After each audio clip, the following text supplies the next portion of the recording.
అందరికీ నమస్కారం. 3000 కోట్లతో దొరికిన వైసీపీ టాప్ నేత. ఈ విషయాలను తెలుసుకుంది వీడియో మీరు కంప్లీట్‌గా చూడండి. అప్పుడే మీకు కంప్లీట్ ఇన్ఫర్మేషన్ ఏంటో అర్థమవుతుంది. అదేవిధంగా చాలామంది వీడియో చూస్తున్నారు గానీ, సబ్స్క్రైబ్ చేసుకోవడం మాత్రం మర్చిపోతున్నారు. దయచేసి సబ్స్క్రైబ్ చేసుకోండి. సబ్స్క్రైబ్ చేసుకోవడం వల్ల నేను చేసే ప్రతి ఒక్క అప్డేట్ మీరు ముందుగానే పొందగలుగుతారు. అదేవిధంగా చాలామంది లైక్ చేయడం మర్చిపోతున్నారు. దయచేసి లైక్ చేయండి. లైక్ చేయడం వల్ల ఈ ఇన్ఫర్మేషన్ మనం చాలా మందికి రీచ్ చేసిన వాళ్ళం అవుతాం. ఇంకా లేట్ చేయకుండా వీడియోలోకి వెళ్ళిపోదాం. ఫ్రెండ్స్, ప్రశ్నోత్తరాల సమయంలో గురువారం ఈ విషయం ప్రస్తావనకు వచ్చింది.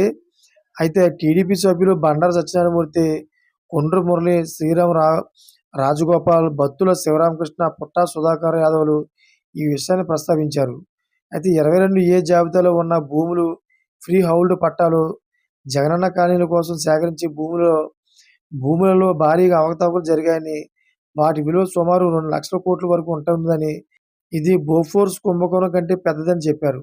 అయితే 22 జాబితా నుండి భూములు మినహాయింపులు పొందడానికి వైసీపీ నేతలు, మండల తహసీల్దార్లు, మండల స్థాయి నాయకులు కలిసి వ్యవహరించారని ఆరోపించారు.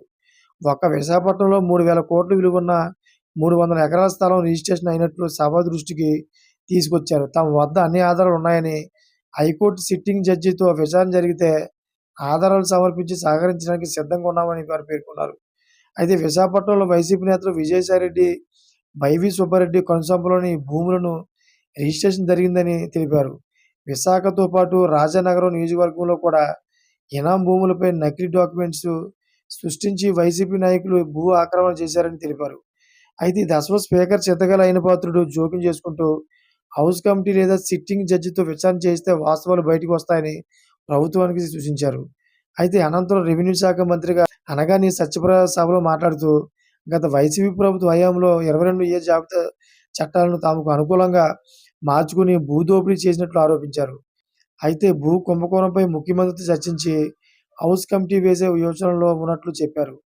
ప్రైమరీ వెరిఫికేషన్ ప్రక్రియలో మొత్తం 25,245 ఎకరాల భూమి రిజిస్ట్రేషన్ జరిగిందని, అందులో 7,837 ఎకరాల్లో అక్రమాలు జరిగినట్లు గుర్తించినట్లు మంత్రి తెలిపారు.